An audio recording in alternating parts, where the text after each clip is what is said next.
Histoire de voir, Histoire au pluriel est une émission sur la mémoire des révoltes, luttes et résistances populaires d'hier et d'aujourd'hui, avec des militants, témoins et acteurs du mouvement social, des écrivains, des chercheurs et des artistes. Rendez-vous tous les mercredis en direct de 12h10 à 13h ou en différé sur laclédesondes.fr. Deuxième récit de notre série consacrée à la littérature et les révoltes populaires, Le quai de Ouistreham de Florence Aubenas, paru en 2010 aux éditions de l'Olivier. Récit d'une quête journalistique dénonçant la précarité et les conditions de travail essentiellement féminins des métiers dits invisibles.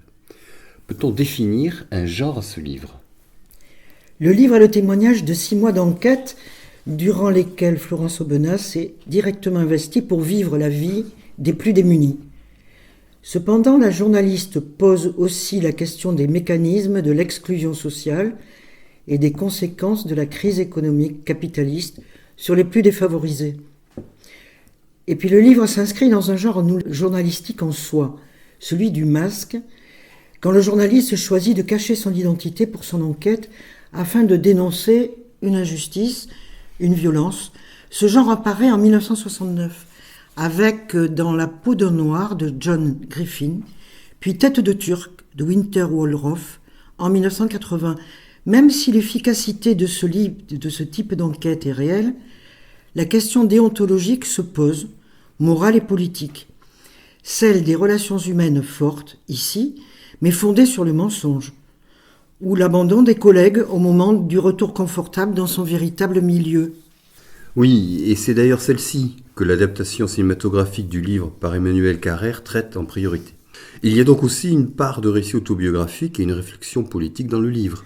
Oui, le livre a d'ailleurs reçu plusieurs prix dans la catégorie dite littérature et essai. Il est littéraire à travers les portraits de femmes, les descriptions de paysages, l'introspection de l'auteur-narratrice, et c'est également un essai à travers la réflexion sur la valeur et les conditions du travail et la description de la logique implacable du système capitaliste qui exclut les plus faibles et organise une véritable hiérarchie sociale en bas de laquelle se trouvent les femmes. Et que dénonce plus précisément le livre Le quai de Ouistreham ? Ce quasi-reportage est en fait un ouvrage de dénonciation sociale.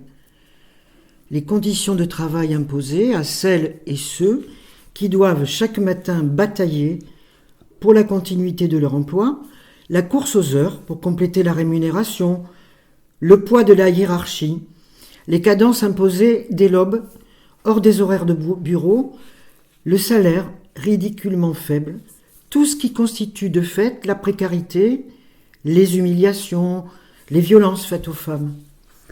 Et alors peut-on lier le parcours personnel de Florence Aubenas et l'engagement quasi militant de ce livre ? Certainement, déjà familialement, car sa mère Jacqueline, elle-même journaliste et cofondatrice de la revue féministe Les Cahiers du Griffe, puis à travers son parcours professionnel, marqué par des choix forts. Elle travaille successivement pour Le Matin de Paris, Libération, qu'elle quitte à l'arrivée de Rothschild comme actionnaire principal, Le Nouvel Observateur et enfin Le Monde, publications réputées pour leur souci de l'investigation et de la réflexion.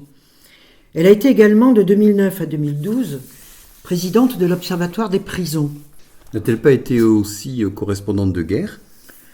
Oui, c'est d'ailleurs dans le cadre d'un reportage en Irak qu'elle est enlevée à Bagdad en janvier 2005, en compagnie d'Hussein Hanoun al-Saidi, son fixeur, puis libérée le 12 juin, contre une rançon niée à l'époque par les autorités françaises.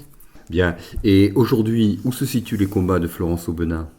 Elle reste marquée par les questions sociales, comme témoignent ses reportages durant la crise des Gilets jaunes, mais aussi par des questions plus sociétales, retrouvant ainsi un domaine qui lui a apporté sa première notoriété, quand elle dénonce les faiblesses judiciaires de l'affaire d'Outreau.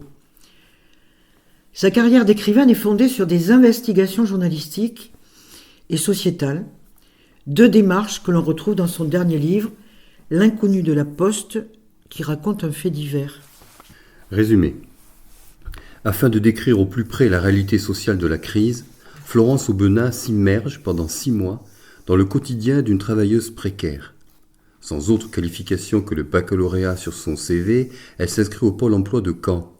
Elle devient alors agent de nettoyage, enchaîne les heures par-ci par-là et vit ainsi le monde du travail des travailleuses invisibles.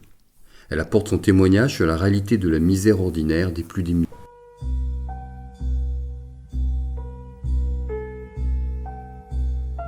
Histoire de voir, histoire au pluriel.